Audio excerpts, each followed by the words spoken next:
কি বাংলাদেশে বিভিন্ন সময় ইস্যু তৈরি হয়, বিভিন্ন ইস্যু দিয়ে আমাদেরকে অনেক কিছু বুলিয়ে দেয়, অনেক রাজনীতির অঙ্গন থেকে আমাদেরকে দূরে সরিয়ে দেয়। কথা বলেন ঠিক কিনা?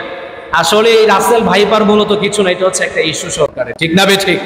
এই জন্য প্রিয় ভাইয়েরা আমার, শুনেছি বাংলার বুক চিরে নাকি ইন্ডিয়া ট্রেনের লাইন নিচ্ছে। কথা বলেন ঠিক কিনা? শুনেছেন কিনা আপনারা?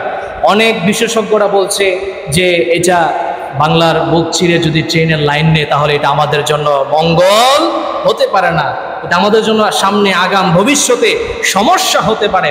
এই জন্য আমরা শুধু একটা কথা বলি, কে দেশ বিক্রি করে দিচ্ছে, কে দেশ নিয়ে যাচ্ছে, এতে আমার কোনো আলোচনা নাই।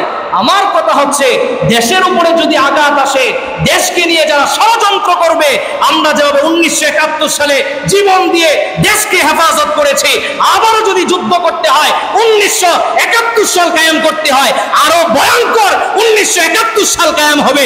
তারপরে দেশকে বিক্রি করতে, ষড়যন্ত্র থেকে হেফাজত করেই ছাড়বো ইনশাআল্লাহ। কথা বলেন ঠিক কিনা? দেশের জন্য জীবন দিতে পারি, মরতে পারি, এটা ইসলাম শিক্ষা দিয়েছে। এই জন্য আমাদেরকে দেশকে হেফাজত করার জন্য আমাদের সদা সর্বদা জাগ্রত থাকতে হবে, এটাও দেশপ্রেমিক। কথা বলেন ঠিক কিনা? দেশের বাহিরে অর্থ সম্পদ পাচার করে দেশের ভালোবাসা অর্জন করতে পারবেন না। দেশের ভালোবাসা হচ্ছে দেশকে নিয়ে আপনাকে ভাবতে হবে, দেশের উপরে ষড়যন্ত্র হবে, এটাকে রুখে দেওয়ার জন্য আমাদের সর্বাত্মক চেষ্টা করতে হবে। কথা বলেন ঠিক কিনা? এই জন্য বাংলার মুসলমান জাগরণ আছে, ঠিক না বেঠিক? কেউ চাইলেই কোনো কিছু করতে পারবে না। এই জন্য প্রিয় ভাইয়েরা আমার, দেশের প্রতি আমাদের খেয়াল রাখতে হবে।